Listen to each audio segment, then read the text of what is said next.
என்ன மாதிரியான அமைப்புகளில் இருக்க போகுது அப்படிங்கிறத இந்த பதிவில் நம்ம பார்க்கலாம். இந்த பதிவை நீங்கள் முழுமையாக பாருங்கள். கண்டிப்பாக இனி வரக்கூடிய நாட்கள் உங்கள் வாழ்க்கையில் ஒரு பயங்கரமான திருப்பத்தை கொடுக்க போகுது. இந்த விஸ்வாவசு வருஷத்தை பற்றி தான் பார்க்க போகிறோம். விஸ்வாவசு பலன்களை பார்க்கலாம். விஸ்வாவசு அப்படின்னா விஸ்வம் அப்படின்னா உலகம், வசு அப்படின்னா நிறைவு. விஸ்வாவசு அப்படின்னா உலக நிறைவு அப்படிங்கிறதாங்கவே பொருள். உலகம் நிறைவான அமைதி நிலைவதற்காக இடைக்காடர் அப்படிங்கிற சித்தர் வச்ச பேர் தான் இந்த விஸ்வாவசு அப்படிங்கிற தமிழ் பேர். அதாவது உலக நிறைவு அப்படிங்கிறதோட பொருள் தான். அது மங்களகரமான விஸ்வாவசு வருஷம் கும்ப லக்னத்தில் பிறக்குதுங்க. கும்ப லக்னம் அப்படின்னாலே, கும்பம் அப்படின்னாலே உங்களுக்கே தெரியும், பொதுவாக கலசம் அப்படின்னு சொல்லக்கூடிய லக்னத்தில் தாங்க பிறந்திருக்கு. ரொம்ப ரொம்ப உத்தமமான லக்னம். அடுத்து இந்த வருஷம் 2 பெயர்ச்சிகள்ங்க. ஒன்று குரு பெயர்ச்சி, அடுத்தது ராகு கேது பெயர்ச்சி. இந்த 2 பெயர்ச்சி நடக்குது. திருக்கணிதப்படி ஏற்கனவே சனி பெயர்ச்சி முடிஞ்சிருச்சு. வாக்கியப்படி அடுத்து மார்ச் மாதம் தான் உங்களுக்கு சனி பெயர்ச்சி. இருந்தாலுமே திருக்கணிதப்படி அப்படின்னா வானிலை ஆராய்ச்சியோட மையமாக வச்சு அந்த பயிற்சி தான் இப்படின்னு சொல்கிறோம். அந்த திருக்கணித பயிற்சி போன மாதமே முடிஞ்சிருச்சு. இந்த வருஷத்தில் குரு பயிற்சி ராகு பயிற்சி 2 மட்டும்தான். ஆக குரு பகவான் இந்த வருஷம் 3 ராசியில் சஞ்சாரம் செய்கிறாரு.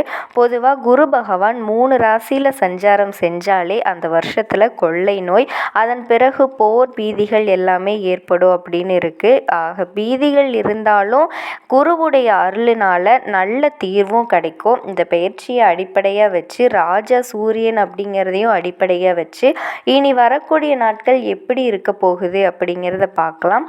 உத்திராட்டம் 2, 3, 4 பாதங்கள், திருவோணம் அவிட்டம் 1, 2 பாதங்களில் பிறந்த மகர ராசி அன்பு சொந்தங்களே, மகர ராசியில் பிறந்தவங்களுக்கு போன வருஷம் பங்குனி மாதமே 7.5 சனி முற்றிலுமாக விலகிருச்சுங்க. அதனால் இந்த வருஷம் நல்ல யோகத்தையும் முன்னேற்றத்தையும் கொடுக்கக்கூடிய வருஷமாக தான் இருக்குது. மேலும் பார்த்திங்கன்னா இந்த வருஷத்தோட ஆரம்பத்திலேயே உங்கள் ராசிக்கு குருவோட பார்வை இருக்குது. அதனால் தெய்வ பலம் நல்லாவே இருக்குது. தெய்வ பலத்தினால எல்லா காரியத்திலையும் நீங்கள் வெற்றியை பெறுவீங்க. இது வரைக்கும் இருந்த ஆரோக்கிய குறைபாடுகளுக்கு நல்ல மருத்துவம் எல்லாமே கொடுக்கும். குடும்பத்தில் இருந்த பிரச்சனைகளுக்கு நல்ல தீர்வு கிடைக்கும். அதன் மூலமாக சந்தோஷத்தை அடைவீங்க. குடும்பத்தில் எவ்வளவு பிரச்சனைகள் உரசல்கள் இருந்தாலுமே அத்தனை உரசல்கள் பிரச்சனைகளுமே இந்த வருஷம் தீர்ந்துடும் அப்படின்னு நிச்சயமாக நான் சொல்லுவேங்க. தொழில் செய்கிறவங்களுக்கு நல்ல தொழில் வாய்ப்புகள்லாம் கிடைக்கும். அதன் மூலமாக சந்தோஷத்தை ஏற்படுத்தி கொடுக்கும். புதிய தொழில் முயற்சிகளை நீங்கள் தாராளமாக செய்யலாங்க.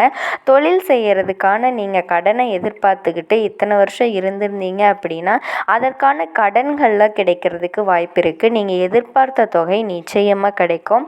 அதன் மூலமாக தொழிலை நீங்கள் விருத்தி அடையலாம். நல்ல லாபத்தையும் கண்டிப்பாக அடைய முடியும். உங்கள் ராசிக்கு 3ஆம் இடத்துல சனி பகவான் இருந்து தைரியமாக எதையும் செஞ்சு நீங்கள் வெற்றி பெற்றலாம். நீங்கள் எதை வேணால் மனசில் வெய்ய அதை நான் நிறைவேற்றி கொடுக்குறேன் அப்படின்னு உங்கள் ராசியில் குரு இருக்கார். உங்களுக்கு தைரியத்தையும் உற்சாகத்தையும் அவர் ஏற்படுத்தி கொடுப்பாரு. உங்கள் ராசிக்கு 3ஆம் இடத்துல சனி பகவான் இருக்கிறதுனால வீரியம் இருக்குது. நல்ல பேரும் புகழும் கிடைக்கிறதுக்கான வாய்ப்புகள் இருக்குதுங்க. இது வரைக்கும் உங்கள் வாழ்க்கையில் இருந்த எல்லா பிரச்சனைக்கும் முடிஞ்சிருக்கும். நீங்கள் எத்தனை செயல்களை செஞ்சாலும் உங்கள் பேரை வெளியில் தெரியாமல் இருந்துச்சு. இனிமேல் உங்கள் பேர் புகழ் எல்லாமே வெளியே தெரிய ஆரம்பிக்குது. நீங்கள் ஒருத்தவங்களுக்கு நல்லது செஞ்சீங்கன்னா கூட அது நீங்கள் தான் செஞ்சீங்க அப்படின்னு யாருமே வெளியில் சொல்ல மாட்டாங்க. இனி அது எல்லாமே மாறப்போகுதுங்க. இனி வரக்கூடிய நாட்கள்லாம் உங்களோட புகழ் வெளியே தெரிய போகுது. உத்தியோகத்தில் இருக்கவங்களுக்கு பதவி உயர்வு கிடைக்கும். வெளிநாடு வெளியூர் செல்ல விரும்புகிறவங்களுக்கெல்லாம் நல்ல வேலை அமையும். தாராளமாக நீங்கள் வெளிநாட்டில் வேலை செய்கிறதுக்கான முயற்சிகளை செய்யலாம். உத்தியோகஸ்தர்கள் பதவி உயர்வு காரணமாக இடமாற்றம் பெறதுக்கான வாய்ப்புகள் இருக்குங்க. அந்த இடமாற்றம் அப்படிங்கிறது மே மாதம் 14ஆம் தேதிக்கு அப்புறம் உங்களுக்கு நடக்கும். திருமணமாகாத ஆண்களுக்கும் பெண்களுக்கும் இந்த வருஷம் கண்டிப்பாக திருமணம் கைகூடும். ஆனால் இந்த இந்த வருஷம் திருமணம் அப்படிங்கிறது சரியாக 3 மாதங்களுக்கு மட்டும்தான் குருபலன் இருக்குது. முதல்ல சித்திரை மாதம், சித்திரை மாதத்தில் உங்கள் ராசிக்கு குரு பகவான் பார்வையிடுறாரு. அதனால் சித்திரை மாதம் திருமணம் முடிவதற்கான வாய்ப்புகள் இருக்குதுங்க. அடுத்து உங்களுக்கு குருபலன் அப்படிங்கிறது இந்த வருஷத்தில் ஐப்பசி கார்த்திகை 2 மாதங்கள் இருக்குது. இந்த ஐப்பசி கார்த்திகை இந்த 2 மாதங்கள் கூட உங்களுக்கு வந்துட்டு குருபலன் நல்ல ஒரு குருபலன் இருக்குது. குரு பகவான் உங்கள் ராசிக்கு 7ஆம் இடத்துக்கு போயிட்டு உங்கள் ராசியை பார்க்குறாரு.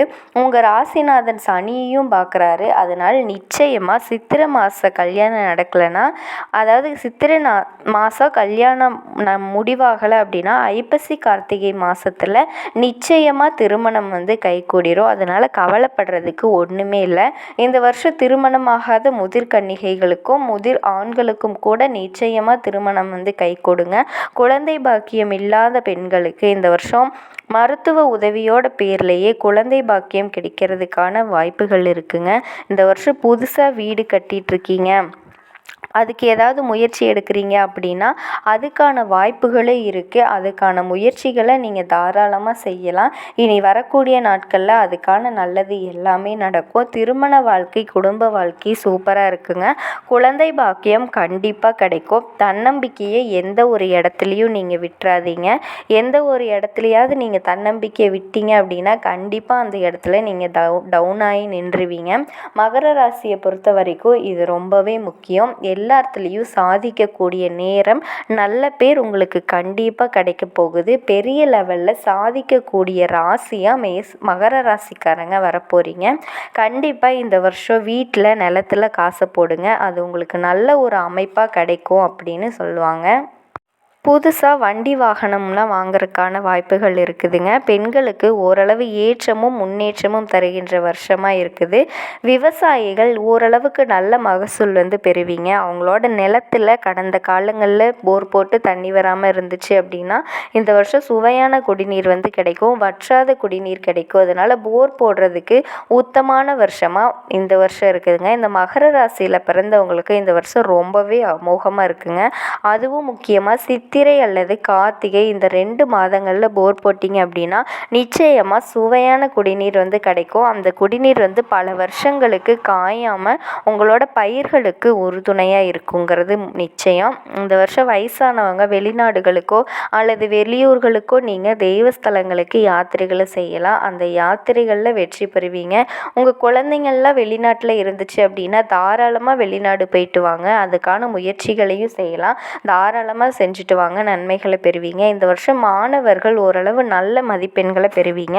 அதாவது மிகுந்த கவனத்தோடு படித்தா மட்டும்தான் நல்ல மதிப்பெண்களை பெற முடியும்.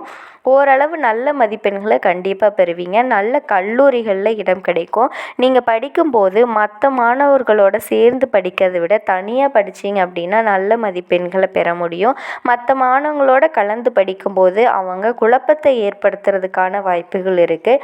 இந்த வருஷம் ராஜாவாக சூரியன் வர்றாரு. அந்த சூரியன் உங்கள் ராசிக்கு அஷ்டமாபதியாக இருக்கார். உங்கள் ராசிக்கு அஷ்டமாபதியாக இந்த சூரியன் வர்றதுனால இந்த வருஷம் ஆதாயம் 8 பங்கு, விரயம் 14 பங்கு. செலவினங்கள் ரொம்ப அதிகமாக இருக்கும். அந்த செலவினங்களுக்குரிய வருமானம் கடன் வாங்கி நீங்கள் செலவினங்கள் பண்ணுற சூழ்நிலைகளில் உருவாகும். அந்த கடன் வாங்கினீங்க அப்படின்னா நிச்சயமாக எதிர்காலத்தில் அடைச்சிருவீங்க. அதனால் நல்ல செயல்களுக்கு, சுப செலவுகளுக்கு, தொழில் விருத்திக்காக அல்லது குடும்பத்தில் இருக்கிற சுப செலவுகள் செய்கிறதுக்காக கடன் வாங்குங்க. அதற்குரிய பண உதவிகள்லாம் உங்களுக்கு கிடைக்கும். இந்த வருஷம் ராஜாவாக உங்கள் அஷ்டமாதிபதி சூரியன் வர்றது உடல் உஷ்ணம் அடைகிறதுக்கான வாய்ப்புகள் இருக்குது. காரமான பொருட்களை எல்லாம் சாப்பிட்றத தவிர்த்துக்கிறது நல்லது. அஜீரணம் ஏற்படுத்தக்கூடிய வாய்ப்பையும் இந்த இதில் தவிர்த்துக்கோங்க. அதே மாதிரி மற்றவங்களுக்கு கடன் கொடுக்கறத நீங்கள் தவிர்த்துக்கோங்க. பணமாக இந்த வருஷம் மற்றவங்களுக்கு நீங்கள் கடன் கொடுத்தீங்க அப்படின்னா நிச்சயமாக திரும்பி வர்றதில் நிறைய காலதாமதமாகும். அதனால் கடன் கொடுக்கறத முற்றிலுமாக தவிர்த்துக்கோங்க. இந்த வருஷம் மகர ராசியில் பிறந்தவர்களுக்கு ஆதாயம் 8 பங்கு, விரயம் 14 பங்கு அப்படின்னு இருக்கிறதுனால பண விஷயத்தில் ரொம்ப எச்சரிக்கை தேவை. 6ஆம் இடத்துல குரு இருக்கும்போது பணம் திருடவும் வாய்ப்பு இருக்குது. திருடர்களால் கிரகங்களால் களவாடவும் வாய்ப்பு இருக்குது. அதனால் பணத்தை நீங்கள் ரொம்பவே ஜாக்கிரதையாக வச்சுக்கிறது நல்லது. இந்த வருஷம் நீங்கள் செய்ய வேண்டிய பரிகாரமாக, உங்களுக்கு 7.5 சனி முடிஞ்சிருச்சு, இனிமேல் சனியினால் எந்த தோஷமும் ஏற்படுத்தாது. அதனால் குரு பகவான் கொஞ்சம் தோஷம் இருக்குது. அதனால் ஏதாவது ஒரு வியாழக்கிழமை இந்த வருஷத்தில் ஆலங்குடி சென்று குரு பகவானை வணங்கிட்டு வாங்க. அந்த குரு பகவானுக்கு 1 கிலோ மஞ்சத்தூள் கொடுத்துட்டு வாங்க. நிச்சயமாக உங்கள் வாழ்க்கை உலக நிறைவு அப்படின்னு சொல்லக்கூடிய இந்த வருஷத்துக்கு 65% நன்மைகளோட நிறைவான வாழ்க்கையை பெறுவீங்க.